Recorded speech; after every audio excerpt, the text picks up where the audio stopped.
ನಮಸ್ತೆ ಎಲ್ಲರಿಗೂ. ಎಲ್ರೂ ಹೇಗಿದ್ದೀರಾ?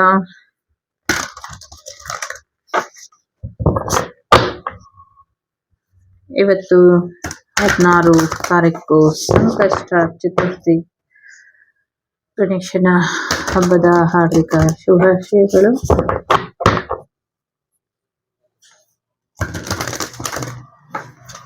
ಮುಂದಿನ ವರ್ಷ ಮೇ 24 ನಿಮ್ಮ ಲೈಫಲ್ಲಿ ಈ ಕ್ಷಣಕ್ಕೆ ಏನ್ ಬದುಕನ್ನ ಬದುಕ್ತಾ ಇದ್ದೀರಾ, ಆ ಬದುಕು ನಿಮ್ದಾಗಿರೋದಿಲ್ಲ, ಬೇರೆ ರೀತಿಲಿ ಇರ್ತೀರಾ ಅನ್ನುವಂಥದ್ದು ಇದೆ.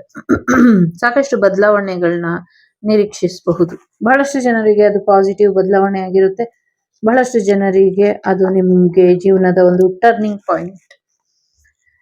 ಕೆಲವನ್ನ ಕ್ಷಮಿಸಕ್ಕಾಗಲ್ಲ, ಕೆಲವನ್ನ ಬದಲಾಯಿಸೋದಕ್ಕಾಗೋದಿಲ್ಲ.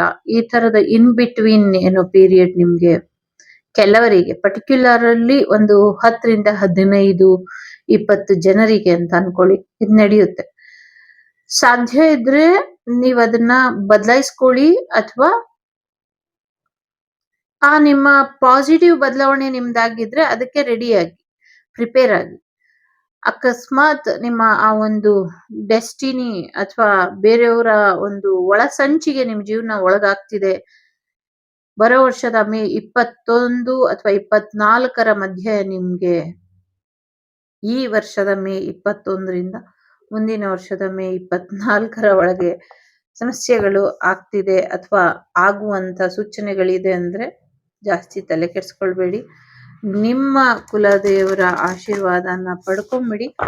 ದೊಡ್ಡದಾದ ಮಟ್ಟದಲ್ಲಿ, ಜಾಗತಿಕ ಮಟ್ಟದಲ್ಲಿ ಒಂದು ನವಗ್ರಹ ಶಾಂತಿನ ಮಾಡ್ಕೊಳ್ಳಿ. ಯಾಕೆ ಮಾಡ್ಕೊಳ್ಬೇಕು ಅಂತ, 15-20 ಜನ ಮಾಡಿರುವಂತ ಕ್ರೂರ ಕೆಲ್ಸಕ್ಕೆ 15-20 ಜನ ಎಷ್ಟು ಜನಗಳಿಗೆ, ಎಷ್ಟು ಜಂತುಗಳಿಗೆ ತೊಂದರೆ ಕೊಟ್ಟಿದ್ದೀರೋ ಅದೆಲ್ಲದಕ್ಕೂ ಪಾಪ ಪರಿಹಾರ ಆಗ್ಬೇಕು ಅಂದ್ರೆ ನೀವು ಅಷ್ಟು ದೊಡ್ಡ ಮಟ್ಟದಲ್ಲಿ ಮಾಡ್ಕೊಳ್ಬೇಕು. ಇದು ಬೇರೆ ವಾಗ್ದೇವಿ ಕುಟುಂಬದವರು ಬೇರೆ ಬೈಕುಮಾರು ಅಥವಾ ಬೇರೆ ಭಾವಿಸ್ಬಾರ್ದು. ಇದು ಯಾರೋ 15ರಿಂದ 20 ಜನಕ್ಕೆ ಇದೊಂದು ಪರಿಹಾರ ಹೇಳ್ತಾ ಇರೋದು ಅಂತ ತಿಳ್ಕೊಳ್ಳಿ. ಗಣೇಶನೇ ಹೇಳ್ತಿದಾರೋ, ಆ ತಾಯಿ ನುಡಿಸ್ತಾ ಇದ್ದಾಳೆ ಅಂತ ಅನ್ಕೊಳ್ಳಿ. ಸೊ ನಿಮ್ಮ ಗುರುಗಳ ಆಶೀರ್ವಾದನ ಪಡ್ಕೊಳ್ಳಿ. ಎಸ್ಪೆಷಲಿ ಇಲ್ಲಿ ಭೈರವ ದೇವರು ನಿಮ್ಗೆ ಆ ಒಂದು ಮಾತನ್ನ ಹೇಳ್ತಾ ಇದ್ದಾರೆ. 15-20 ಜನದ ಟೀಮ್ ಏನು ಒಂದು ಕ್ರೌರ್ಯನ ಮಾಡಿದೀರ, ಪ್ರಾಣಿ, ಪಕ್ಷಿ, ಜಂತು, ಮನುಷ್ಯರು ಯಾರನ್ನೂ ನೋಡಿಲ್ಲ ಅವರು. ಸೊ ಅವರಿಗೆ ಪರಿಹಾರವಾಗಿ ಕೇಳ್ಕೊಂಡು ಈ ರೀಡಿಂಗ್ ನೋಡ್ತಾ ಇರೋ ಯಾರ ಹತ್ರನೋ ಅವ್ರು ಬರಬಹುದು. ಬಹಳ ಎಚ್ಚರಿಕೆಯಿಂದ ಇದನ್ನ ಮಾಡಿ. ನಿಮ್ಗೆ ಇಷ್ಟ ಇದ್ರೆ ಅವ್ರಿಗೆ ಪರಿಹಾರ ಮಾಡಿ, ಇಲ್ಲ ಅಂದ್ರೆ ಯಾವುದೇ ಕಾರಣಕ್ಕೂ ಅದನ್ನ ಒಪ್ಕೊಳ್ಬೇಡಿ ಅನ್ನುವಂಥದ್ದು. ಪರಿಹಾರ ಏನು ಅಂದ್ರೆ ದೊಡ್ಡ ಮಟ್ಟದಲ್ಲಿ ನವಗ್ರಹ ಶಾಂತಿ ಹೋಮ ನಡೆಯುತ್ತೆ. ಅದಕ್ಕೆ ಎಷ್ಟು ಲಕ್ಷಾಂತರ ಖರ್ಚಾಗುತ್ತೋ ಏನೋ ಗೊತ್ತಿಲ್ಲ, ಅದೆಲ್ಲ ಅಗತ್ಯ ಇಲ್ಲ. 100 ರೂಪಾಯಿಲಿ ನವಗ್ರಹ ಶಾಂತಿ ಮಾಡ್ತೀನಿ, ಅದ್ ಮಾಡ್ತೀನಿ, ಇದ್ ಮಾಡ್ತೀನಿ ಅಂದ್ರೆ ನಿಮಗ್ ಬಿಟ್ಟಂತ ವಿಚಾರ. ಅವರ ಪಾಪ ಕರ್ಮಗಳನ್ನ ತೂಗುವಂತ ಅಷ್ಟು ದೊಡ್ಡ ಒಂದು ಯಜ್ಞಕುಂಡ ಹಾಕಿ ಅದಕ್ಕೆ ದೊಡ್ಡ ಮಟ್ಟದಲ್ಲಿ ಶಾಂತಿ ಮಾಡಿ, ಎಷ್ಟೋ ಅವರು ಕೊಂದಿರೋ ಅಷ್ಟು ಜೀವಗಳ ಒಂದು ಕ್ರೌರ್ಯ, ಕ್ರೋಧ, ಕಣ್ಣೀರು ಅದೆಲ್ಲವೂ ಕೂಡ ಅಲ್ಲಿ ನಿಮ್ಗೆ ಕಾಣಿಸ್ತಾ ಹೋಗುತ್ತೆ. ಅಷ್ಟು ಜನಕ್ಕೂ ಶಾಂತಿ ಸಿಕ್ಕಿ ಅವರು ಅವ್ರನ್ನ ಕ್ಷಮಿಸೋ ಹಾಗ ಆಗಿ ಅವರು ಅವರ ಲೋಕಕ್ಕೆ ಹೋಗಿ ಪುನರ್ಜನ್ಮ ಪಡೆಯೋದಕ್ಕೆ ಈ ಒಂದು ಶಾಂತಿ ಹೋಮ ಅಗತ್ಯ ಇದೆ. ಇದು ಈ 20 ಜನ, 20 ಜನ ಮಾತ್ರ ಮಾಡಿದ್ದಾರೆ, 21 ಜನ ಏನು ಮಾಡಿದ್ದಾರೆ. ಮಿಕ್ಕಿದ 5-6 ಜನ ಅಮಾಯಕರನ್ನ ಕರ್ಕೊಂಡ್ಬಂದು ಅವರು ಕೂಡ ಶಾಮೀಲಾಗಿದ್ದಾರೆ ಅನ್ನುವಂತ ರೀತಿಯಲ್ಲಿ ಅವರಿಗೆ ಪ್ರಯೋಗ ಭ್ರಮೆನ ಮಾಡಿ ಕರ್ಕೊಂಡ್ಬರ್ತಾರೆ ಅನ್ನುವಂಥದ್ದು ಇದೆ. ಆ ಪ್ರಯೋಗ ಭ್ರಮೆನ ಮಾಡಿ ಕರ್ಕೊಂಡ್ಬಂದಿರೋ ಆ 4-5 ಜನಗಳು ಏನಿರ್ತಾರೆ ಅವ್ರನ್ನ ನೀವು ಐಡೆಂಟಿಫೈ ಮಾಡೋದು ತುಂಬಾನೇ ಸಿಂಪಲ್ ಆಗಿ ಮಾಡ್ಬಿಡ್ಬಹುದು. ಅದಕ್ಕೆ ಆ ಕ್ಷಣಕ್ಕೆ ಆ ಒಂದು ದೈವ ಯಾರು ಅವ್ರನ್ನ ನಿಮ್ಮವರೆಗೂ ಕರ್ಕೊಂಡ್ಬಂದಿರುತ್ತೆ, ಆ ದೈವನೇ ನಿಮ್ಗೆ ಒಂದು ಮಾರ್ಗದರ್ಶನನ ಕೊಡುತ್ತೆ ಉಪಾಯವಾಗಿ. ಆ 5-6 ಅಂತ ಕೇಳಿಸ್ತಾ ಇದೆ, 5-6 ಜನ ಇರಬಹುದು, ಬಟ್ 5 ಜನ ಪರ್ಟಿಕ್ಯುಲರ್ ಆಗಿ ನಿರಪರಾಧಿಗಳಿದ್ದಾರೆ. ಆ 5 ಜನನ ಉಪಾಯವಾಗಿ ನೀವು ಬೇರ್ಪಡಿಸಿ ಅವರಿಂದ ಆ ಅಷ್ಟು ಜನನ ಬೇರೆಯಾಗಿ ಕೂರಿಸ್ಬೇಕು, ಅದರಲ್ಲಿ ಪರಿಹಾರನ ಮಾಡ್ಬೇಕು ಅನ್ನುವಂಥದ್ದು ಇದೆ. ಎಚ್ಚರಿಕೆ, ನೀವು ವಾಗ್ದೇವಿ ಕುಟುಂಬದವ್ರು ಆಗಿರೋದ್ರಿಂದ ಇದನ್ನ ನೋಡ್ತಾ ಇದ್ದೀರಾ ಅಂತ ನನ್ಗೆ ಅನ್ನಿಸ್ತಾ ಇದೆ. ಇಲ್ಲಿ ಇದನ್ನ ಗಣೇಶ ಸಂಕಷ್ಟಹರ ಚತುರ್ಥಿ ದಿನ ಇಲ್ಲಿ ಒಂದು ಪರಿಹಾರನ ಹೇಳಿದ್ದಾರೆ ಅಂದ್ರೆ ಅದು ಭೈರವ ದೇವರು ಹೇಳಿಸಿದ್ದಾರೆ ಅಂತ ಅಂದ್ರೆ, ಸೊ ನೀವು ವಾಗ್ದೇವಿ ಕುಟುಂಬದವರು, ನೀವು ಕೂಡ ವಾಗ್ದೇವಿ ಫ್ಯಾಮಿಲಿ ಇದ್ದಂಗೆ ಅನ್ನುವಂಥ ಕಾಳಜಿಯಿಂದ ಹೇಳ್ತೀನಿ. ನಿಮ್ಮ ಪ್ರಾಣ ಪಣಕ್ಕೆ ಇಟ್ಟು ಮಾಡುವಂಥ ಇದೊಂದು ಪರಿಹಾರ ಆಗಿರ್ಬೋದು. ನಿಮ್ಮ ಹೆಂಡತಿ ಮಕ್ಕಳು ಮನೆ ಸಂಸಾರ ಇದೆಲ್ಲ ಗಮನದಲ್ಲಿ ಇರ್ಲಿ. ನಿಮ್ ಕೈಲಿ ಆಗತ್ತಾ ಆಗಲ್ವಾ ಅನ್ನುವಂಥ ಪ್ರಶ್ನೆಗೆ ಆಗಲ್ಲ ಅನ್ನುವಂಥ ಮಾತೇ ಇಲ್ಲ. ಆದ್ರೆ ಎಲ್ರ ಕೈಲೂ ಆಗಲ್ಲ. ಇದು ಯಾರು ಪರ್ಟಿಕ್ಯುಲರ್ಲಿ ಒಂದು 4 ಜನರ ಗುಂಪಿದೆ. 4ರಿಂದ 6 ಜನ ಇದ್ದಾರೆ. ಅದರಲ್ಲಿ 4 ಜನರ ಗುಂಪಿದೆ. ಆ ಗುಂಪಿನ ಕೆಲವರಿಗೆ ಮಾತ್ರ ಇದನ್ನ ಮಾಡ್ಲಿಕ್ಕೆ ಸಾಧ್ಯತೆ ಇದೆ. ಇದನ್ನ ಮಾಡ್ಸೋದ್ರಿಂದ ಏನ್ ಪ್ರಯೋಜನ ಅಂತ ಕೇಳಿದ್ರೆ ನನ್ಗೆ ಇಲ್ಲಿ ಅದಕ್ಕೆ ಉತ್ತರ ಅನ್ನೋದು ಇಲ್ಲ. ಇದನ್ನ ಯಾರ್ ಮಾಡಿಸ್ತಾರೆ ಇದನ್ನು ನಂಗೆ ಗೊತ್ತಿಲ್ಲ. ಯಾಕೆ ಮಾಡಿಸ್ತಾರೆ ಇದನ್ನು ನಂಗೆ ಗೊತ್ತಿಲ್ಲ. ಆ 21 ಜನ ಯಾರು ನನ್ಗೆ ಅದನ್ನು ಕೂಡ ಗೊತ್ತಿಲ್ಲ. ನಾನ್ ನಿಮ್ಮಷ್ಟೇ ಬ್ಲಾಂಕ್ ಆಗಿ ಇಲ್ಲಿ ಬಂದೆ ಗಣೇಶನ್ ಕಾರ್ಡ್ ಅಲ್ಲಿ ರೀಡಿಂಗ್ ಮಾಡೋಣ ಅಂತ. ಬಟ್ ಇಲ್ಲಿ ಗಣೇಶ ನಿಮ್ಗೆ ಕೊಡ್ತಾ ಇರುವಂತ ಮಾಹಿತಿ ಅದು. ಇದು ನಮ್ಮ ನಿಮ್ಮಲ್ರಿಗೆಲ್ಲ ಅಲ್ಲ. ಯಾರು ಪರಿಹಾರವಾಗಿ ಜಗತ್ ಕಲ್ಯಾಣವಾಗಿ ಜನ್ಮ ತಗೊಂಡಿದಾರೋ, ಪ್ರಪಂಚಕ್ಕೆ ಸುಖ ಶಾಂತಿ ನೆಮ್ಮದಿನ ಜನಗಳು ನೆಮ್ಮದಿಯಾಗಿ ಉಸಿರಾಡ್ಕೊಂಡಿರೋ ಹಾಗೆ ಅವರ ಸಮಸ್ಯೆಗಳನ್ನೆಲ್ಲ ಬಗೆಹರಿಸ್ಕೊಂಡು ಶಾಂತಿಯಾಗಿ ಜೀವನನ ನಡೆಸೋದಕ್ಕೆ ಭಗವಂತ ಅವ್ರನ್ನ ಸೃಷ್ಟಿ ಮಾಡಿ ಒಂದು ಸೋಲ್ ಪರ್ಪಸ್ ಅನ್ನ ಅವ್ರು ಕೊಟ್ಟು ಬಿಟ್ಟಿದ್ದಾನೋ ಅವರಿಗೆ ಮಾತ್ರ ಈ ರೀಡಿಂಗ್. ಅಂದ್ರೆ ಈಗೇನ್ ಹೇಳ್ತಿದ್ದೀನಿ ಅದು ಕಾರ್ಡಲ್ಲಿ ಹಾಕೋದು ಎಲ್ರಿಗೂ ಬರುತ್ತೆ. ಅದನ್ನ ಹಾಕ್ತೀನಿ ಇವಾಗ. ಅದಕ್ ಮುಂಚೆ ಈ ಪರಿಹಾರ ಮಾಡುವಂತ ಸ್ಥಳ ಕೂಡ ಊರಿನ ಯಾವುದೇ ಭಾಗದಲ್ಲಿ ಇರಬಾರ್ದು. ನಿರ್ಜನ ಪ್ರದೇಶದ ಜಾಗದಲ್ಲಿ ಇರಬೇಕು ಅನ್ನುವಂಥದ್ದು ಇದೆ. ಅಲ್ಲಿ ಪೊಲೀಸರ ಒಂದು ಸಹಾಯ ಕೂಡ ತಗೊಳ್ಬೇಕು ನೀವು ಅನ್ನುವಂಥದ್ದು ಇದೆ. ಯಾಕೆ ಅಂದ್ರೆ ಈ 21 ಜನ ಏನು ವ್ಯಾಘ್ರರು ನಿಮ್ಗೆ ಪರಿಹಾರ ಕೇಳ್ಕೊಂಡ್ ಬರ್ತಾರೆ ಅವ್ರನ್ನ ನಂಬುವಂತ ಮಾತೇ ಇಲ್ಲ. ಅವರು ನಿಮ್ಗಿಂತ ಹೆಚ್ಚು ಒಂದು ವಿದ್ಯೆನ ಕಲ್ತಿರಬಹುದು, ನಿಮ್ಗಿಂತ ಕಮ್ಮಿ ಕಲ್ತಿರಬಹುದು. ಬಟ್ ನಿಮ್ಮನ್ನ ಯಾಮಾರಿಸೋ ಅಷ್ಟು ವಿದ್ಯೆ ಅವರಲ್ಲಿ ಇದೆ ಅನ್ನುವಂಥದ್ದು. ಅದು ಮಂತ್ರವಿದ್ಯೆ ಆಗಿರ್ಲಿ, ತಂತ್ರವಿದ್ಯೆ ಆಗಿರ್ಲಿ, ಅಥವಾ ಮೋಡಿ ವಿದ್ಯೆ ಕೂಡ ಆಗಿರಬಹುದು, ಅಥವಾ ಮಾತಿನ ಚಮತ್ಕಾರದಲ್ಲೂ ಕೂಡ ಅವ್ರು ನಿಮ್ಮನ್ನ ಭ್ರಮೆಗೊಳಿಸ್ಬೋದು. ಸೊ ನಿಮಗ್ ಮಾಡಕ್ ತಾಕತ್ತಿದ್ರೆ ತಾಕತ್ತಿನ ಪ್ರಶ್ನೆ ಮೇಲೆ ಇದು ನಿಂತಿದೆ. ಸರಿಯಾದ ರೀತಿಯಲ್ಲಿ ಎಲ್ಲಾ ರೀತಿಯ ಕಾನೂನಿನ ಕ್ರಮಗಳ ಚೌಕಟ್ಟಿನಲ್ಲಿ ಮಾಡಿ ಅನ್ನುವಂಥದ್ದು. ಯಾಕೆ ಅಂದ್ರೆ ಇದೊಂದು ಲೀಗಲ್ ಅಫೆನ್ಸ್ ಮಾಡಿರೋರಿಗೆ ಪರಿಹಾರನ ನೀವು ಕೊಡ್ತಾ ಇರುವಂಥದ್ದು. ಸೊ ಇದನ್ನ ತಗೊಂಬರೋರು ಕೂಡ ಕಾನೂನಿನ ಮುಖಾಂತರನೇ ತಗೊಂಬರೋದ್ರಿಂದ ಕಾನೂನಿನ ಮುಖಾಂತರನೇ ಹೈಯರ್ ರೀತಿಲಿ ನಿಮ್ಗೆ ಈ ಒಂದು ಬೆನಿಫಿಟ್ ಆಗಿರ್ಲಿ, ಅಥವಾ ಈ ಒಂದು ರೆಮಿಡಿ ಆಗಿರ್ಲಿ, ಅಥವಾ ಈ ಒಂದು ಪರಿಹಾರ ಆಗಿರ್ಲಿ ಇದಾಗತ್ತೆ ಅನ್ನುವಂಥದ್ದು. ಯಾವುದೇ ಜಾತಿ ಮತ ಧರ್ಮ ಆಗಿರ್ಲಿ ಹೆದರ್ಕೊಳ್ಳುವಂತ ಅಗತ್ಯನೇ ಇಲ್ಲ. ಸಾಕ್ಷಾತ್ ಭೈರವರೇ ಅಲ್ಲಿ ನಿಂತಿರ್ತಾರೆ. ನನ್ಗಂತೂ ಮೈ ಜುಮ್ ಅಂತ ಇದೆ. ತಲೆಯಿಂದ ಕಾಲ್ವರ್ಗೂನು ನಂಗೆ ಹಾಗೆ ವೈಬ್ರೇಷನ್ ಆಗ್ತಾ ಇದೆ. ಭೈರವರ ಒಂದು ಎನರ್ಜಿ ಹಾಗಿದೆ. ಯಾಕೆ ಈ ಭೈರವರು ಬಂದ್ರು ನನ್ಗೆ ಅದು ಗೊತ್ತಿಲ್ಲ. ಈ ಭೈರವರು ಎಲ್ಲಿಂದ ಬಂದ್ರು ಅನ್ನುವಂಥ, ಅಥವಾ ಈ ಭೈರವ ಯಾರು, ಅಥವಾ ಯಾಕೆ ಇಲ್ಲಿ ಬಂದಿದ್ದಾರೆ ಅನ್ನೋದು ನಂಗೆ ಗೊತ್ತಿಲ್ಲ. ಬಟ್ ಈ ಭೈರವ ದೇವಸ್ಥಾನ ಅಥವಾ ನಂಗೆ ಕಾಣಿಸ್ತಾ ಇರುವ ಭೈರವ ಯಾರು ಅಂತ ಕೇಳಿದ್ರೆ ಕಾಶಿಪುರಾಧೀಶ್ವರ ಭೈರವ ನನ್ಗೆ ಕಾಣಿಸ್ತಾ ಇದ್ದಾರೆ. ಕಾಶಿಲಿ ಇರುವಂತ ಕಾಲ ಭೈರವರು ನಂಗೆ ಕಾಣಿಸ್ತಾ ಇದ್ದಾರೆ. ಇದು ಬೆಂಗಳೂರಲ್ಲಿ ಇರುವಂತದ್ದಲ್ಲ, ಅಥವಾ ಬೇರೆ ಯಾವುದೇ ಸೌತ್ ಇಂಡಿಯಾ ನಾರ್ತ್ ಇಂಡಿಯಾ ಅಂತ ಹೋಗ್ದಿರ ನೀವು. ನನಗೆ ಕಾಣ್ತಾ ಇರೋದು ಕಾಶಿಲಿ ಇರುವಂತ ಕಾಲ ಭೈರವರೇ ಕಾಣಿಸ್ತಾ ಇರೋದು. ಇಷ್ಟು ದಿವಸದಿಂದ ಕಾಯ್ತಾ ಇದ್ದೆ ಈ ಒಂದು ದಿನಕ್ಕೋಸ್ಕರ. ಇದನ್ನ ನುಡಿಸ್ಲಿಕ್ಕೆ ನಾನು ಕಾಶಿಯಿಂದ ಬಂದಿರುವಂತದ್ದು. ಇದನ್ನ ನಾನು ನುಡಿಸ್ತಾ ಇದ್ದೀನಿ. ನೀನ್ ನಿಂತ್ಕೊಂಡ್ ಮಾಡೋ ಮಗನೇ, ನಾನ್ ನಿಂತೀನಿ ನಿನ್ನ ಬೆಂಗಾವಲಿಗೆ ಬೆಂಬಲವಾಗಿ. ಏನೋ ಬೆಂಬ ಅಂತ ಕೇಳಿಸ್ತಾ ಇದೆ.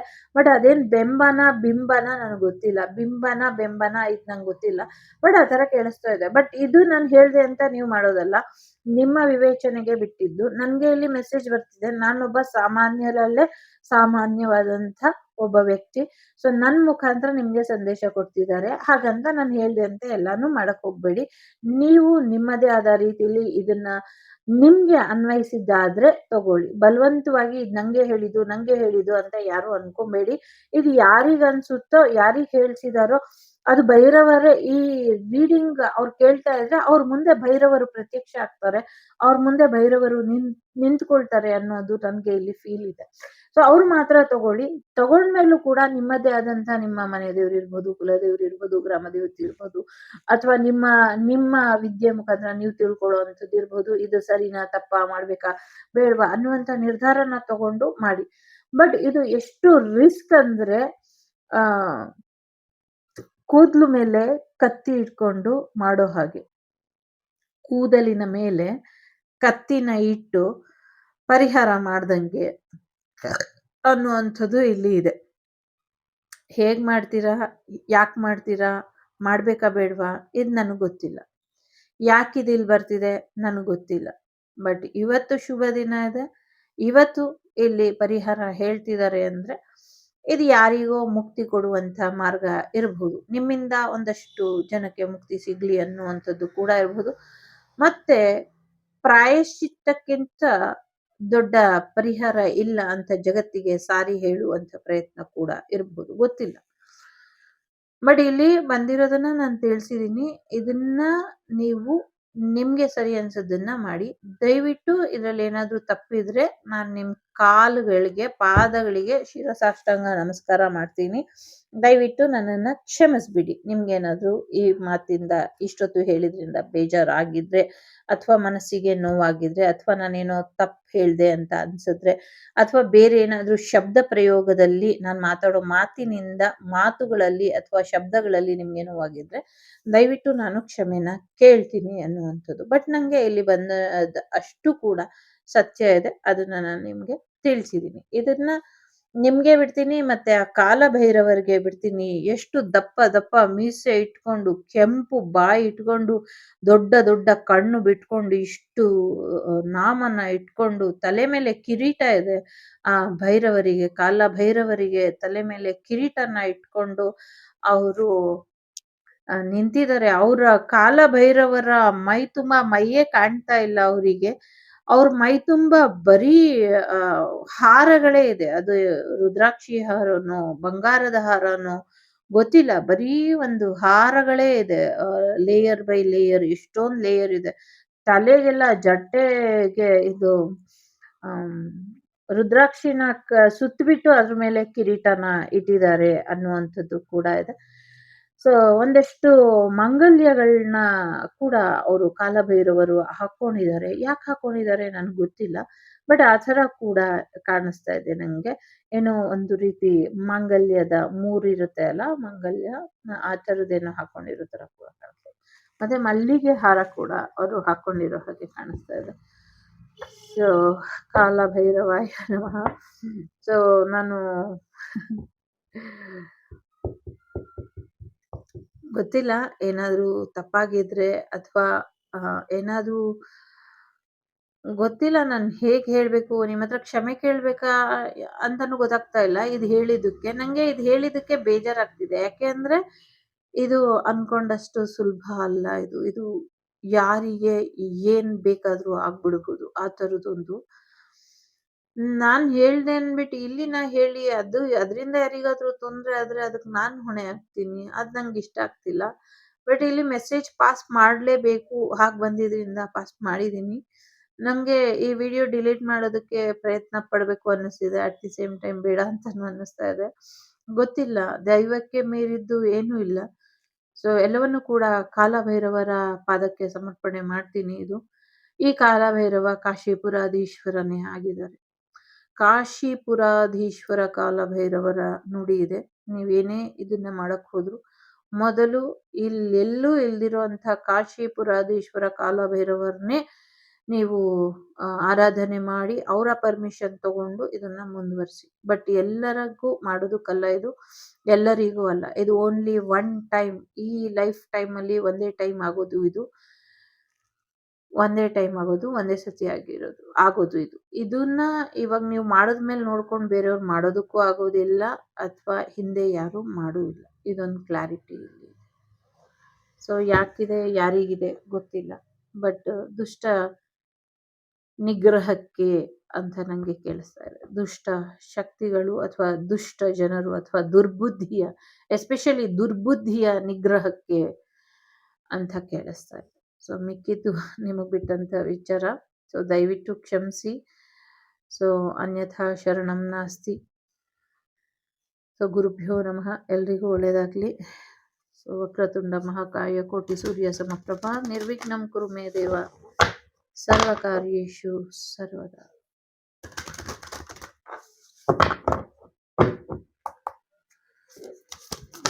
ಮನಿ ಗಣೇಶ ಏನು ಹೇಳ್ತಾರೆ ನೋಡೋಣ. ಸೊ ಪ್ರೆಗ್ನೆನ್ಸಿ ಬರೋದ್ರಲ್ಲಿ ಇದೆ ಅನ್ನುವಂಥದ್ದು ಇದೆ. ಸದ್ಯಕ್ಕೆ ಒಂದಷ್ಟು ಬದಲಾವಣೆಗೆ ರೆಡಿಯಾಗಿ ಅನ್ನುವಂಥದ್ದು ಕೂಡ ಇದೆ. ಸೊ ಡೆಫಿನೆಟ್ಲಿ ಪ್ರೆಗ್ನೆನ್ಸಿ ಬರುತ್ತೆ, ಮಗು ಆಗೋದಿಲ್ಲ ಅಂತ ಯಾರು ಚಿಂತೆ ಮಾಡ್ತಾ ಇರಬಹುದು. ಸೊ ಹಾಗಾಗಿ ಹೆಚ್ಚು ತಲೆ ಕೆಡಿಸ್ಕೊಳ್ಬೇಡಿ. ಆದಷ್ಟು ಬೇಗ ನಿಮ್ಗೆ ಪುತ್ರ ಪ್ರಾಪ್ತಿ ಆಗತ್ತೆ ಅನ್ನುವಂಥದ್ದು ಕೂಡ ಇದೆ. ಸೊ ಹೆಚ್ಚು ದೇವರಿಗೆ ಸಿಹಿನ ಸಮರ್ಪಣೆ ಮಾಡಿ ಇದರಿಂದ ಒಳ್ಳೇದಾಗತ್ತೆ ಅನ್ನುವಂಥದ್ದು ಇದೆ. ದೇವಸ್ಥಾನಗಳಿಗೆ ಹೋಗಿ ಅದ ಲಡ್ಡು ಪ್ರಸಾದವಾಗಿ ಹಂಚಿ ಇದರಿಂದ ಒಳ್ಳೇದಾಗತ್ತೆ, ಅಥವಾ ಬಾಳೆಹಣ್ಣನ್ನ ಪ್ರಸಾದವಾಗಿ ಹಂಚಿ ಇದು ಕೂಡ ಒಳ್ಳೇದಾಗತ್ತೆ ಅನ್ನುವಂಥದ್ದು ಇದೆ. ಒಂದು ವಿನ್ನಿಂಗ್ ಮೂಮೆಂಟ್ ಬರುವಂತ ಸಾಧ್ಯತೆ ಇದೆ, ಹೊಸ ಪ್ರೀತಿ ಬರುವಂತ ಸಾಧ್ಯತೆ ಇದೆ. ನೀವೇನ್ ಅವಕಾಶಕ್ಕೋಸ್ಕರ ಕಾಯ್ತಾ ಇದ್ರಿ ಆ ಅವಕಾಶ ನಿಮ್ಗೆ ಬರುವಂತದ್ದು ಸಾಧ್ಯತೆ ಇದೆ. ಜೊತೆಗೆ ಕ್ರೌನ್ ಚಕ್ರ ಆಕ್ಟಿವೇಟ್ ಆಗಿದೆ, ಬಟ್ ರೂಟ್ ಚಕ್ರ ಆಕ್ಟಿವೇಟ್ ಆಗಿಲ್ಲ ಅಂದವರಿಗೆ ರೂಟ್ ಚಕ್ರ ಆಕ್ಟಿವೇಟ್ ಆಗತ್ತೆ ಅನ್ನುವಂಥದ್ದು ಇದೆ. ಜೊತೆಗೆ ಅಲ್ಲಿ ಏನೋ ಒಂದಷ್ಟು ಸಮಸ್ಯೆಗಳು ಅಥವಾ ಬ್ಲ್ಯಾಕ್ ಮ್ಯಾಜಿಕ್ ಎನರ್ಜಿ ಅಥವಾ ಒಂದು ಟ್ರಾಪಿಂಗ್ ಎನರ್ಜಿ ಏನಿತ್ತು, ಕೆಲವರಿಗೆ ಅಂತೂ ಪೀರಿಯಡ್ ಪ್ರಾಬ್ಲಮ್ ಇತ್ತು. ಇನ್ ಕೆಲವರಿಗೆ ಬ್ಲಡ್ ಒಂದ್ ರೀತಿ, ನಂಗೆ ಸಾರಿ ಇಲ್ಲಿ ಬರ್ತಿರೋದ್ರಿಂದ ಹೇಳ್ತಾ ಇದ್ದೀನಿ. ಸೊ ಗಣೇಶನ್ ರೀಡಿಂಗ್ ಅಲ್ಲಿ ಇದೆಲ್ಲ ಮಾತಾಡಿದ್ರು ಅಂತ ಯಾರು ಬೇಜಾರ್ ಮಾಡ್ಕೊಳ್ಬಾರ್ದು. ಯಾಕಂದ್ರೆ ಅವ್ರವ್ರ ಸಮಸ್ಯೆ ಅವ್ರವ್ರಿಗೆ ಇರುತ್ತೆ, ಹೆಣ್ಮಕ್ಳ ಸಮಸ್ಯೆ ಜಾಸ್ತಿನೇ ಇರುತ್ತೆ. ಹಾಗಾಗಿ ಹೆಚ್ಚು ತಪ್ಪಾಗಿ ಭಾವಿಸ್ಬೇಡಿ. ಸೊ ಒಂದಷ್ಟು ಪೀರಿಯಡ್ ಅಲ್ಲಿ ತುಂಬಾ ಬ್ಲೀಡಿಂಗ್ ಒಂದ್ ರೀತಿ ಇದಾಗಿ ಹೋಗ್ತಾ ಇರ್ತಲ್ಲ, ಗೆಡ್ಡೆ ತರ. ಸೊ ಇದಕ್ಕೆ ಔಷಧಿ ಸಿಗತ್ತೆ ಅನ್ನುವಂಥದ್ದು ಇದೆ. ಔಷಧಿನ ತಗೊಳ್ಳೋದ್ರ ಜೊತೆಗೆ ಒಂದಷ್ಟು ರೂಟ್ ಚಕ್ರದ ಮೆಡಿಟೇಷನ್ ಮಾಡಿ ಇದರಿಂದ ಸಮಸ್ಯೆ ಬಗೆಹರಿಯುತ್ತೆ ಅನ್ನುವಂಥದ್ದು ಕೂಡ ಇದೆ. ಸಾಕಷ್ಟು ರೆಸ್ಟ್ ಮಾಡ್ಬೇಕಾದಂತ ಅಗತ್ಯ ಇದೆ, ರೆಸ್ಟ್ ಮಾಡಿ ಅನ್ನುವಂಥದ್ದು ಇದೆ. ಇಲ್ಲಿ ಸಾಕಷ್ಟು ಔಷಧಿನ ತಗೊಳ್ಬೇಕು ನೀವು, ಔಷಧಿ ಕಡೆ ಹೆಚ್ಚಿನ ಗಮನನ ಕೊಡಿ. ಮೆಡಿಟೇಷನ್ ಜೊತೆಗೆ ಮೆಡಿಸನ್ ಕೂಡ ಬೇಕು, ಮೆಡಿಸನ್ ನ ತಗೊಳ್ಳಿ, ಇದರಿಂದ ನಿಮ್ಗೆ ಹೆಚ್ಚು ಅನುಕೂಲ ಆಗತ್ತೆ ಅನ್ನುವಂಥದ್ದು ಇದೆ. ರೆಸ್ಟು ಬೇಕು, ಮತ್ತೆ ಮೆಡಿಟೇಷನ್ ಬೇಕು, ಮತ್ತೆ ಔಷಧಿನೂ ಬೇಕು ಅನ್ನುವಂಥದ್ದು ಇದೆ. ಸೊ ಯಾರ್ದೋ ಪ್ರೆಗ್ನೆನ್ಸಿ ಮಿಸ್ಕ್ಯಾರೇಜ್ ಆಗುವಂತ ಸಾಧ್ಯತೆಗಳು ಕೂಡ ಇದೆ. ಸೊ ಹೆಚ್ಚು ಹೆದರ್ಕೊಳ್ಳೋದು ಬೇಡ, ಅದೇನೋ ಸ್ವಲ್ಪ ಹೆಲ್ತ್ ವೇರಿಯೇಷನ್ ಆಗಿ ಅದಾಗಿದೆ. ಸೊ ಮತ್ತೆ ನಿಮ್ಗೆ ಪ್ರೆಗ್ನೆನ್ಸಿ ಬರುತ್ತೆ ಅನ್ನುವಂಥದ್ದು ಕೂಡ ಇದೆ. ಸೊ ನಿಮ್ಮ ಭಕ್ತಿ ಏನಿದೆ ಅದು ತುಂಬಾ ಸ್ಟ್ರಾಂಗ್ ಆಗಿ ಇಲ್ಲ. ಸೊ ಸ್ಟ್ರಾಂಗ್ ಆಗಿ ಭಕ್ತಿಯಿಂದ ಭಗವಂತನ ಬೇಡಿ ಅನ್ನುವಂಥದ್ದು ಇದೆ. ದಾಳಿಂಬೆ ಹಣ್ಣನ್ನ ದೇವರಿಗೆ ನೈವೇದ್ಯ ಮಾಡಿ ಇದರಿಂದ ಒಳ್ಳೇದಾಗತ್ತೆ ಅನ್ನುವಂಥದ್ದು ಇದೆ. ದೇವರ ಮುಂದೆ ಭಕ್ತಿ ಹಾಡುಗಳನ್ನ ಹಾಡಿ, ನಿಮ್ಮ ಭಕ್ತಿ ಹಾಡುಗಳನ್ನ ಕೇಳೋದಕ್ಕೆ ಭಗವಂತ ಕಾಯ್ತಾ ಇದ್ದಾನೆ. ಯಾಕೆ ಹಾಡ್ತಾ ಇಲ್ಲ? ಹಠ ಮಾಡಿ ಕಲ್ತಂತ ಸಂಗೀತ ಈಗ ಬೇಸರ ಆಯ್ತಾ ಅನ್ನುವಂಥದ್ದು ಕೂಡ ಇದೆ. ಹಾಡಿ, ಯಾವುದೇ ಮುಜುಗರ ಇಲ್ದಿರ ಹಾಡಿ, ಯಾರಿಗೂ ಏನು ಸಮಸ್ಯೆ ಆಗೋದಿಲ್ಲ. ನಿಮ್ಮ ಗಾನ ಸುಧೆಯಿಂದ ಭಗವಂತ ಕಾಯ್ತಾ ಇದ್ದಾನೆ. ನಿಮ್ಗೋಸ್ಕರ ಭಗವಂತನಲ್ಲಿ ಅವಕಾಶ ಕೊಡು ಅಂತ ಕೇಳಿದ್ರಿ, ಭಗವಂತ ಕೊಟ್ಟಂತ ಅವಕಾಶನ ಯಾಕೆ ಹಾಡ್ತಾ ಇಲ್ಲ ಅನ್ನುವಂಥದ್ದು ಇದೆ. ಹಾಡು ಹೇಳಿ, ಭಗವಂತ ಕೇಳ್ತಾನೆ. ನಿಮ್ ಪ್ರಾರ್ಥನೆ ಎಲ್ಲ ಸಲ್ಲಿಸ್ಕೊಂಡಿದ್ದಾನೆ ಭಗವಂತ. ನಿಮ್ ಪ್ರಾರ್ಥನೆ ಸಲ್ಲುತ್ತೆ, ಈಡೇರಿಸ್ತಾ ಇದ್ದಾನಲ್ವಾ. ಇನ್ನ ಏನು ನಿಮ್ಗೆ ನೆಕ್ಸ್ಟ್ ಏನ್ ಬೇಕೋ ಎಲ್ಲವನ್ನೂ ಕೂಡ ಕೊಡೋದಕ್ಕೆ ಭಗವಂತ ರೆಡಿ ಇದ್ದಾನೆ ಅಂತ ಕೂಡ ಹೇಳ್ತಾ ಇದ್ದಾರೆ. ಜೊತೆಗೆ ಯಾರನ್ನ ಭೇಟಿ ಮಾಡ್ತೀರಾ ಅನ್ನುವಂಥದ್ದು ಕೂಡ ಇದೆ. ಸೊ ಯಾರೋ ನಿಮ್ಮನ್ನ ಭೇಟಿ ಮಾಡಿ, ನೀವು ಅವ್ರನ್ನ ಭೇಟಿ ಮಾಡ್ತೀರೋ, ಅವ್ರು ನಿಮ್ಮನ್ನ ಭೇಟಿ ಮಾಡ್ತಾರೋ ಗೊತ್ತಿಲ್ಲ. ಸೊ ಭೇಟಿ ಆಗಿದ ತಕ್ಷಣನೇ ಅವರು ನಿಮ್ಮ ಕೈಗಳಲ್ಲಿ ತಮ್ಮ ಪ್ರಾಣನ ಬಿಟ್ಬಿಡ್ತಾರೆ ಅನ್ನುವಂಥದ್ದು ಕೂಡ ಇದೆ.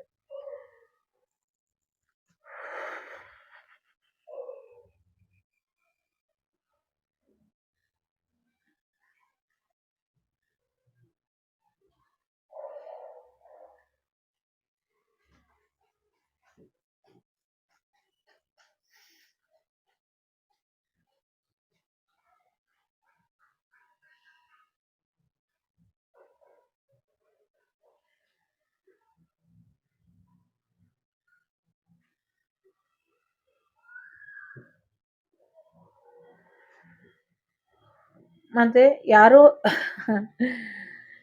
ಗೊತ್ತಿಲ್ಲ. ಆ ಹೆವಿ ಎನರ್ಜಿ ಹಾಗೆ ಫ್ಲೋಲ್ ಹೇಳ್ಬಿಟ್ಟೆ ಬಂದಿದ್ದೆಲ್ಲ. ಬಟ್ ಅದು ತುಂಬಾ ಹೆವಿ ಆಯ್ತು ನಂಗೇನೆ. ಅಯ್ಯೋ! ಹೇಳ್ಬಾರ್ದಾಗಿತ್ತು ಅಂತ. ನಂಗೆ ಅದು ಎಮೋಷನಲಿ ಆಗೋಯ್ತು. ಹ್ಮ್. ಓಕೆ. ಅದನ್ನ ಬಿಟ್ಟಾಕೋಣ. ಸೊ ನೆಕ್ಸ್ಟ್, ನಿಮ್ಮನ್ನ ಯಾರೋ ವಶೀಕರಿಸ್ಕೊಂಡು ನೀವು ಅವ್ರನ್ನ ಪ್ರೀತಿಸ್ತಾ ಇದ್ದೀರಾ ಅನ್ನುವಂಥ ಭ್ರಮೆಗೆ ಬಂದು ನಿಮ್ಮನ್ನ ಮ್ಯಾರೇಜ್ ಆಗೋದಕ್ಕೆ ಕಮಿಟ್ಮೆಂಟ್ ಕೊಡೋದಕ್ಕೆ ಅವ್ರು ರೆಡಿ ಇದ್ದಾರೆ. ಅಟ್ ದಿ ಸೇಮ್ ಟೈಮ್ ನಿಮ್ಮನ್ನ, ನೀವ್ ಸಿಂಗಲ್ ಆಗಿ ಇದ್ದೀರಾ. ಅವ್ರು ಯಾರು ಅಂತ ನಿಮಗ್ ಗೊತ್ತೋ ಗೊತ್ತಿಲ್ವೋ ಗೊತ್ತಿಲ್ಲ. ಸೊ ಅವ್ರದೊಂದು ಕೆಟ್ಟ ಪ್ಲಾನ್ ಮಾಡ್ಕೊಂಡಿದ್ದಾರೆ. ಯಾರಿಗೆ ಅಂತ ಗೊತ್ತಿಲ್ಲ ಇಲ್ಲಿ.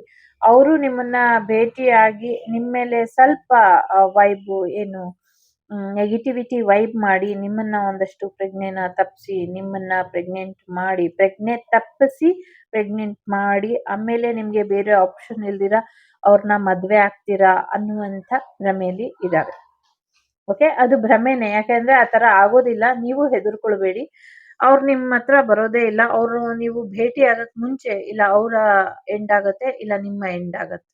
ಸೊ ಈ ತರದ ಒಂದು ಸಿಚುವೇಶನ್ ಇದೆ ಇಲ್ಲಿ. ಕೆಲವ್ರಿಗೆ ಸಿಚುವೇಶನ್ ಕೂಡ ಎಂಡ್ ಆಗ್ಬಹುದು, ಕೆಲವ್ರಿಗೆ ಬೇರೆ ಬೇರೆ ರೀತಿಲಿ ವೇರಿಯೇಷನ್ ಇರ್ಬೋದು. ಬಟ್ ಇದೊಂದು ಅವೇರ್ನೆಸ್ ನಿಮ್ಗೆ ಇರ್ಲಿ ಅನ್ನುವಂಥದ್ದು ಕೂಡ ಇದೆ.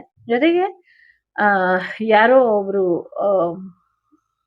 ಜೆಂಟ್ಸ್ ಅಂತ ಅನ್ಸುತ್ತೆ, ಅವರು ಮಗುಗೋಸ್ಕರ ಕಾಯ್ತಾ ಇದ್ದಾರೆ.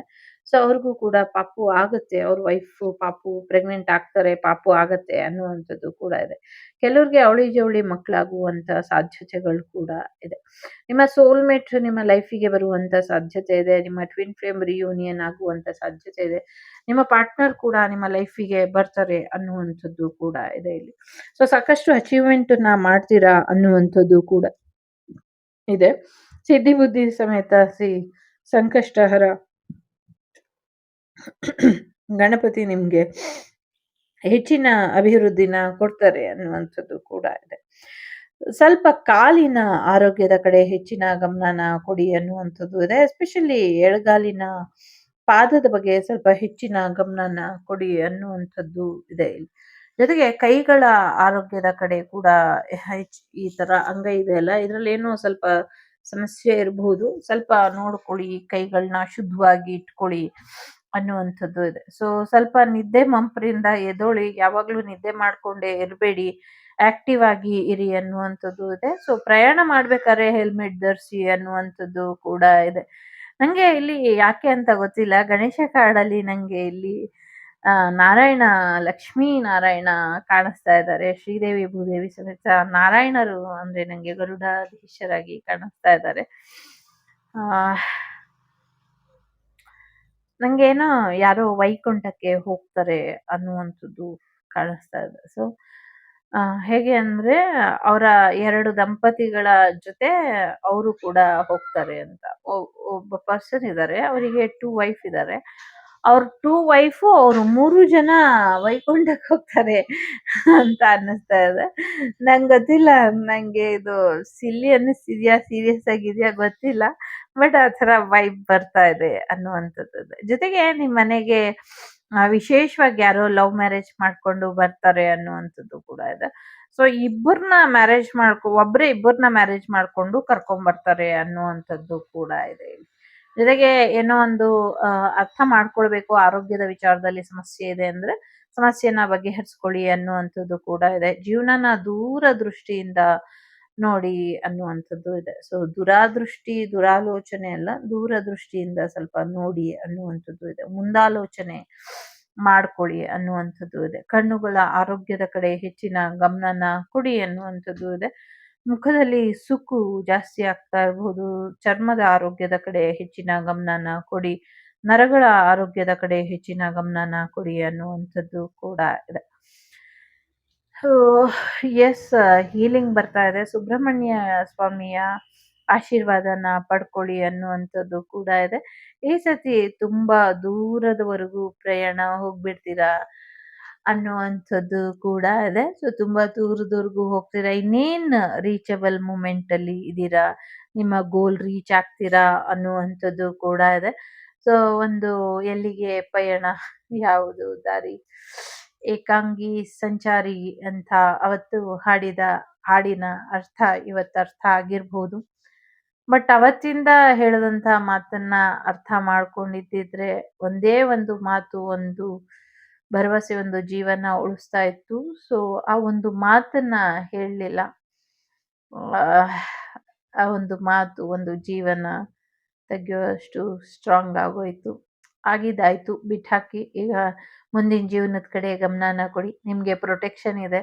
ನಿಮ್ಮನ್ನ ಯಾರು ಏನು ಮಾಡೋದಕ್ಕಾಗುವುದಿಲ್ಲ. ಸೊ ನಿಮ್ಮ ಪ್ರಾರ್ಥನೆಗೆ ಅಷ್ಟು ಶಕ್ತಿ ಇದೆ. ಭಕ್ತಿ ಮಾರ್ಗದಲ್ಲಿ ನಡೀರಿ, ನ್ಯಾಯ ಮಾರ್ಗದಲ್ಲಿ ನಡೀರಿ, ಧರ್ಮ ಮಾರ್ಗದಲ್ಲಿ ನಡೀರಿ ಅಷ್ಟೇ. ಸೊ ಹೀಲಿಂಗ್ ಬರ್ತಾ ಇದೆ, ಅರ್ಥ ಮಾಡ್ಕೊಳ್ಳಿ. ಅಚೀವ್ಮೆಂಟ್ ಕಡೆ ಗಮನನ ಕೊಡಿ. ಮಕ್ಕಳ ಕಡೆ ಹೆಚ್ಚಿನ ಗಮನನ ಕೊಡಿ. ಮಕ್ಕಳ ಆರೋಗ್ಯದ ಕಡೆ ಹೆಚ್ಚಿನ ಗಮನನ ಕೊಡಿ. ಸೊ ಕುಡ್ತಾ ಯಾರಾದರೂ ಮಾಡ್ತಾ ಇದ್ರೆ, ಡ್ರಿಂಕ್ಸ್ ಮಾಡ್ತಿದ್ರೆ ಡ್ರಿಂಕ್ಸನ್ನು ಬಿಟ್ಬಿಡಿ ಅನ್ನುವಂಥದ್ದು ಇದೆ. ಸೊ ಸಾಕಷ್ಟು ಪ್ರೊಟೆಕ್ಷನ್ ಇದೆ. ನಿಮ್ಮ ಪ್ರಯಾಣ ಎಲ್ಲಿಗೆ ಪ್ರಯಾಣ ಹೋಗಬೇಕು ಅಂದ್ಕೊಂಡಿದ್ರಿ, ಸೊ ಅಲ್ಲಿಗೆ ಹೋಗಿ ತಲುಪ್ತೀರಾ ಅನ್ನುವಂಥದ್ದು ಕೂಡ ಇದೆ. ಗಣೇಶನಿಗೆ, ಸುಬ್ರಹ್ಮಣ್ಯನಿಗೆ ಮಾವಿನ ಹಣ್ಣನ್ನ ನೈವೇದ್ಯ ಮಾಡಿ ಅನ್ನುವಂಥದ್ದು ಕೂಡ ಇದೆ. ಇಲ್ಲಿ ನಿಮ್ಮ ಮನೆಗೆ ಕೂಡ ಬ್ಲೆಸ್ಸಿಂಗ್ಸ್ ಇದೆ, ಆಶೀರ್ವಾದ ಇದೆ. ಸೊ ಪ್ರಯಾಣ ಕೂಡ ಹೋಗ್ತೀರಾ, ದೇವಸ್ಥಾನಕ್ಕೆ ಇರ್ಬೋದು ಅಥವಾ ಪುಣ್ಯಕ್ಷೇತ್ರಗಳಿಗೆ ಪ್ರಯಾಣ ಹೋಗುವಂತ ಸಾಧ್ಯತೆಗಳು ಕೂಡ ಇದೆ. ಸೊ ನಿಮ್ಮ ಮನೆಗೆ ಬ್ಲೆಸ್ಸಿಂಗ್ಸ್ ಇದೆ, ಹೊಸ ಮನೆಗೆ ಹೋಗುವಂತ ಇಲ್ಲೂ ಕೂಡ ಇದೆ card. So future for promise, ನಿಮ್ಮ ಫ್ಯೂಚರ್ ತುಂಬಾ ಪ್ರಾಮಿಸಿಂಗ್ ಆಗಿ ಇದೆ. ಹೆಚ್ಚು ತಲೆ ಕೆಡಿಸ್ಕೊಳ್ಬೇಡಿ, ಮುಂದೆ ಏನಾಗುತ್ತೋ ಅಂತ. ಮುಂದೆ ಏನೂ ಆಗೋದಿಲ್ಲ. ಪ್ರಳಯ ಆದ್ಮೇಲೆ ಏನಾಗುತ್ತೋ ಅಂತ ಕೆಲವ್ರಿಗೆ ಚಿಂತೆ ಆಗಿದೆ. ಪ್ರಳಯ ಆದ್ಮೇಲೆ ಹೊಸ ಯುಗ ಆರಂಭ ಆಗತ್ತೆ, ಯಾಕೆ ತಲೆ ಕೆಡಿಸ್ಕೊಳ್ತೀರಾ ಅಲ್ವಾ? ಸೊ ನೀವು ಹೆಚ್ಚು ಆರಾಮಾಗಿ ಇರಿ ಅನ್ನುವಂಥದ್ದು ಇಲ್ಲಿ ಇದೆ. ತಲೆ ಕೆಡಿಸ್ಕೊಳ್ಬೇಡಿ. ಮೊದಲನೇದು, ಎರಡನೇದು, ಮೂರನೇದು. ಬಾಟಮ್ ಆಫ್ ದಿ ಡೆಕ್, ಬದಲಾವಣೆ ಬರ್ತಾ ಇದೆ. ನಿಮ್ಮ ಜೀವನದಲ್ಲೂ ಹೆಚ್ಚಿನ ಬದಲಾವಣೆ ಬರ್ತಾ ಇದೆ. ಸಂಕಷ್ಟ ಚತುರ್ಥಿ ವ್ರತನ ಮಾಡಿ. ಸೊ ಸದ್ಯಕ್ಕೆ ನಿಮ್ಮ ಜೀವನದಲ್ಲಿ ಹೊಸ ಅವಕಾಶಗಳು ನಿಮಗೋಸ್ಕರ ಬಾಗಿಲು ತಕ್ಕೊಳ್ತಾ ಇದೆ. ಸಾಕಷ್ಟು ಬದಲಾವಣೆಗಳು ಬರ್ತಾ ಇದೆ. ಸೊ ಸ್ಪ್ಲೆಂಡರ್, ನಿಮ್ಮನ್ನ ನೀವು ಬದಲಾಯಿಸ್ಕೊಳ್ಳಿ. ನೀವು ಯಾಕೆ ನಿಮ್ಮನ್ನ ಸುಂದರವಾಗಿ ಇಟ್ಕೊಳ್ತಾ ಇಲ್ಲ ಅನ್ನುವಂಥ ಪ್ರಶ್ನೆ ಇದೆ. ಸೊ ನಿಮ್ಮನ್ನ ನೀವು ಸುಂದರವಾಗಿ ಇಟ್ಕೊಳ್ಳಿ. ನೀವು ಒಂದ್ ರೀತಿ ಅಲೆಮಾರಿ ತರ ಇರೋದು ಇಷ್ಟ ಇಲ್ಲ ಭಗವಂತನಿಗೆ ಅನ್ನುವಂಥದ್ದು ಕೂಡ ಇದೆ. ಸ್ವಲ್ಪ ನೆಗೆಟಿವ್ ಎನರ್ಜಿ ಇದೆ. ಆ ನೆಗೆಟಿವ್ ಎನರ್ಜಿ ಕ್ಲಿಯರ್ ಮಾಡ್ಕೊಂಡ್ರೆ ಮೇ ಬಿ ಆಗುತ್ತೆ ಅನ್ನುವಂಥದ್ದು ಕೂಡ ಇದೆ. ಸೊ ಎಸ್, ಸ್ಪಿರಿಚುವಲ್ ಪ್ರಾಕ್ಟೀಸನ್ನ ಮುಂದುವರಿಸಿ ಅನ್ನುವಂಥದ್ದು ಕೂಡ ಇದೆ. ತಾಯಿ ಮಕ್ಕಳ ಆರೋಗ್ಯದ ಕಡೆ ಹೆಚ್ಚಿನ ಗಮನನ ಕೊಡಿ ಅನ್ನುವಂಥದ್ದು ಇದೆ. ಶತ್ರು ಬುದ್ಧಿ ವಿನಾಶಾಯ, ದುಷ್ಟ ಬುದ್ಧಿ ವಿನಾಶಾಯ. ಮೊದಲನೇದು ಯಾರು ಆಯ್ಕೆ ಮಾಡಿದೀರಾ? ದುಡ್ಡು ಬರ್ತಾ ಇದೆ, ದುಡ್ಡು ಬರ್ತಾ ಇದೆ. ಸೊ ಎಂಜಾಯ್ ಮಾಡಿ. ಗಣೇಶನ, ಮಹಾಲಕ್ಷ್ಮಿನ ಆರಾಧನೆ ಮಾಡಿ. ನಿಮ್ಮ ಬೆಳೆಗಳಿಗೆ ಒಳ್ಳೆ ಬೆಲೆ ಬರುವಂಥದ್ದು ಕೂಡ ಇದೆ. ಜೊತೆಗೆ ದೇವರಿಗೆ ಬಿಳಿ ಹೂವನ್ನ ಸಮರ್ಪಣೆ ಮಾಡಿ ಅನ್ನುವಂಥದ್ದು ಕೂಡ ಇದೆ. ಕೆಲವರು ಬೆಳ್ಳಿ ಮತ್ತೆ ಬಂಗಾರ ಮಿಕ್ಸ್ ಆಗಿರುವಂತ ಹೂವಿಂದ ಭಗವಂತನ ಪೂಜೆ ಮಾಡ್ತಾರೆ ಮುಂದಿನ ದಿನಗಳಲ್ಲಿ ಅನ್ನುವಂಥದ್ದು ಕೂಡ ಇದೆ. ಎಸ್, ನಿಮ್ಮ ಪಾಲಿನ ಅದೃಷ್ಟನ, ನಿಮ್ಮ ಪಾಲಿನ ಐಶ್ವರ್ಯನ, ನಿಮ್ಮ ಪಾಲಿನ ಆಹಾರನ ಎಲ್ಲಾನು ಕೂಡ ಗಣೇಶ ಸೇವ್ ಮಾಡಿಟ್ಟಿದ್ದಾರೆ. ನೀವು ಅಂದ್ರೆ ಗಣೇಶನಿಗೆ ತುಂಬಾ ತುಂಬಾ ತುಂಬಾ ಇಷ್ಟ. ಗಣೇಶ ಯಾವಾಗ್ಲೂ ನೀವು ಕೊಡುವಂತ ನ್ಯಾಯದಲ್ಲಿ ಗಣೇಶ ಇರ್ತಾನೆ. ನೀವು ಆಡುವಂತ ಮಾತಲ್ಲಿ ಗಣೇಶ ಇರ್ತಾನೆ. ನೀವು ಕೊಡುವಂತ ಪ್ರೀತಿಲಿ ಗಣೇಶ ಇರ್ತಾನೆ. ಎಲ್ಲಾನು ಕೊಡಬೇಡಿ, ನಿಮ್ದು ಸ್ವಲ್ಪ ನಿಮ್ಗೆ ಅಂತ ಇಟ್ಕೊಳ್ಳಿ. ನಿಮ್ಗೆ ಅಂತ ಕೊಟ್ಟಿದ್ದು ನೀವು ಇಟ್ಕೊಳ್ಳಿ, ಬೇರೆಯವ್ರಿಗೆ ಅಂತ ಕೊಟ್ಟಿದ್ದು ಬೇರೆಯವರಿಗೆ ಕೊಡಿ ಅನ್ನುವಂಥದ್ದು ಇದೆ. ಸೊ ಹಾಗಾಗಿ ನಿಮ್ಮ ಪಾಲು ನಿಮ್ಗಿರ್ಲಿ, ಪರರ ಪಾಲು ಪರರಿಗೆ ಕೊಡಿ ಅನ್ನುವಂಥದ್ದು. 45 ಡೇಸ್ ಅಲ್ಲಿ ನಿಮ್ಗೇನೋ ಬದಲಾವಣೆ ಬರುತ್ತೆ ಅನ್ನುವಂಥದ್ದು ಇದೆ. ಅನ್ನಪೂರ್ಣೇಶ್ವರಿನ ಭೇಟಿ ಮಾಡಿ, ಅನ್ನಪೂರ್ಣೇಶ್ವರಿ ಆಶೀರ್ವಾದನ ಪಡ್ಕೊಳ್ಳಿ ಅನ್ನುವಂಥದ್ದು ಇದೆ. ಕಾಶಿ ಪುರಾಧೀಶ್ವರ, ಕಾಶಿ ಅನ್ನಪೂರ್ಣೇಶ್ವರಿ. ನಂಗೆ ಯಾಕೋ ಇಲ್ಲಿ ಕಾಶಿ ಅನ್ನಪೂರ್ಣೇಶ್ವರಿನೇ ನೆನಪಿಗೆ ಬರ್ತಿದ್ದಾಳೆ.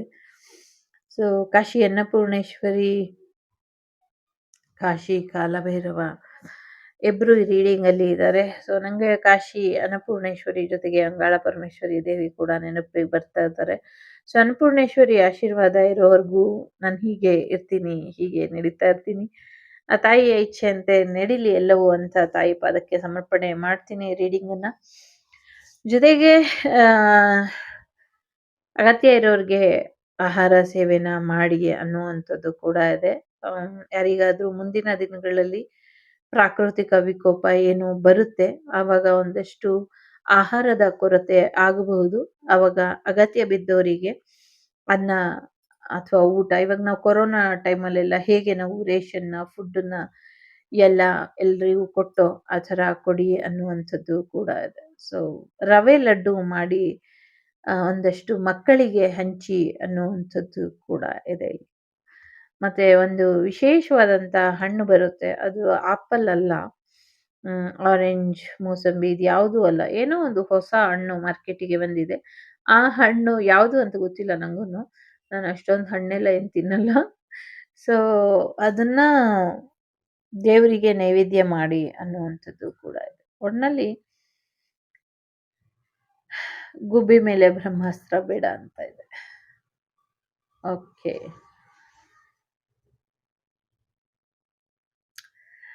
ಆಂಜನೇಯ.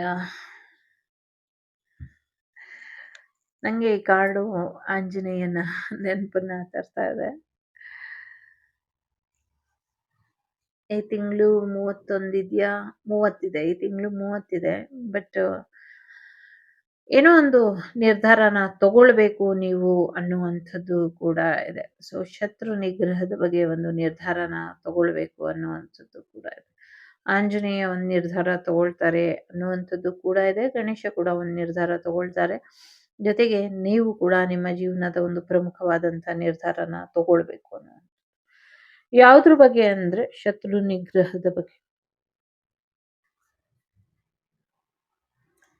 ಸೊ ಇದಿಷ್ಟು ನಿಮಗೆ ಬಂದಂಥ ಮಾಹಿತಿ. ತುಂಬಾನೇ ಪಾಸಿಟಿವ್ ಆಗಿದೆ, ಫ್ಯೂಚರ್ ಪ್ರಾಮಿಸಿಂಗ್ ಆಗಿದೆ, ಪ್ರೊಟೆಕ್ಷನ್ ಇದೆ, ಹೀಲಿಂಗ್ ಇದೆ, ಅಚೀವ್ಮೆಂಟ್ ಮಾಡ್ತೀರಾ, ಸಾಕಷ್ಟು ಡೆಡಿಕೇಶನ್ ಇದೆ, ರಿಲ್ಯಾಕ್ಸ್ ಬರ್ತಿದೆ, ಪ್ರಾರ್ಥನೆ ಸಲ್ತಾ ಇದೆ, ಪ್ರೆಗ್ನೆನ್ಸಿ ಬರ್ತಾ ಇದೆ, ರಿಯೂನಿಯನ್ ಎನರ್ಜಿ ಇದೆ, ಹೊಸ ಮನೆ ಇದೆ, ಬ್ಲೆಸ್ಸಿಂಗ್ಸ್ ಇದೆ, ದುಡ್ಡಿದೆ, ಎಲ್ಲ ಪಾಸಿಟಿವ್ ಆಗಿ ಇದೆ, ಎಲ್ಲ ಬರ್ತಿದೆ. ಏನೇನ್ ಅಪೇಕ್ಷೆ ಇದೆಯೋ ಎಲ್ಲವೂ ಕೂಡ ಬರ್ತಾ ಇದೆ. ಸೊ ಸಂಗೀತದ ಕಡೆ ಸ್ವಲ್ಪ ಹೆಚ್ಚಿನ ಗಮನನ ಕೊಡಿ ಅನ್ನುವಂಥದ್ದು ಕೂಡ ಇದೆ.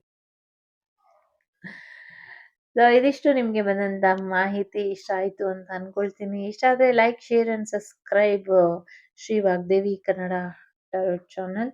ಸೊ ನಾನು ನಿಮ್ಮ ಅಭಿಮಾನಿ ಕಮಲಾಕ್ಷಿ. ಸಿಗ್ತೀನಿ ಮುಂದಿನ ವಿಡಿಯೋಲಿ. ಅಲ್ಲಿವರೆಗೂ ಟೇಕ್ ಕೇರ್, ಬಾಯ್, ನಮಸ್ತೆ. ಲೋಕ ಸಮಸ್ತ ಸುಖಿನೋ ಭವಂತು, ಸಮಸ್ತ ಸನ್ಮಂಗಳಾನಿ ಭವಂತು, ಧರ್ಮೋ ರಕ್ಷತೆ ರಕ್ಷಿತಃ. ಎಲ್ಲರಿಗೂ ಒಳ್ಳೆಯದಾಗಲಿ. Take care.